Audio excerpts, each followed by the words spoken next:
Hi there, I'm John Huber. I'll talk to you a little bit today about the situation that we're all familiar with in Oxford, Michigan. Terrible, terrible shooting a few years ago. This is the one where the parents have been since tried, convicted, and they are now serving time.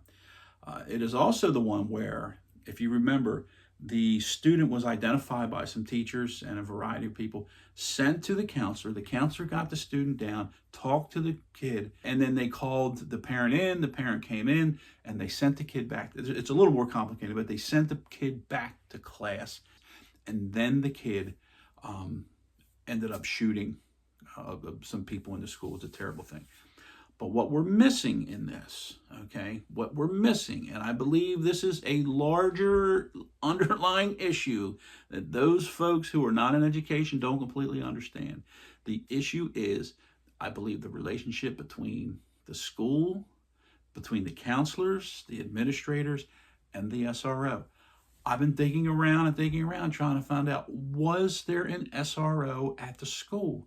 And I can't really quite find it out, because it says that the person who made the arrest was identified as an SRO, but it doesn't say that the SRO was from that school.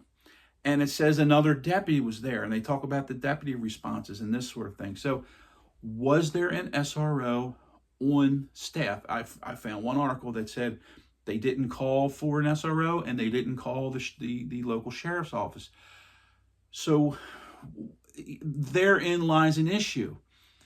All of the things we know about this situation now, why didn't the school counselor, and apparently there was some, I call it a dean of students, I guess a disciplinarian type, why didn't they call the SRO or whatever? Why didn't they call the SRO, or why didn't they call an administrator, a principal, an assistant principal? You hear them say, well, why didn't you search the backpack? Because apparently the backpack was in the office the whole time. And there was a response at one point. I heard one of the school folks say, well, we don't have authority to do that. Or someone said that the school didn't have the school couldn't do that.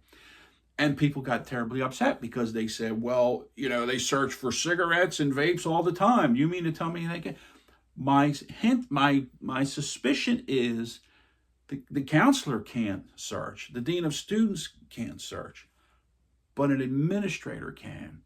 And they didn't call an administrator. They didn't call, I don't even think the SRO can, unless he has some really a much higher level of reasonable cause. But why didn't they call for an SRO, or why didn't they call for an administrator? Therein lies the issue, in that we're seeing that come back over and over again. And I just don't think that they have quite landed on that one yet. Why wasn't an administrator called? You can blame the administrators all you want, saying he wasn't this, he wasn't that. And the administrators are just going to go, nobody told me. Well, then the question is, why weren't they told? Anyway, that's what continues to keep popping up in that horrible situation out there. Anyway, if I can provide any help or assistance, I'd be happy to. So please, I hope you all have a great day. Thanks.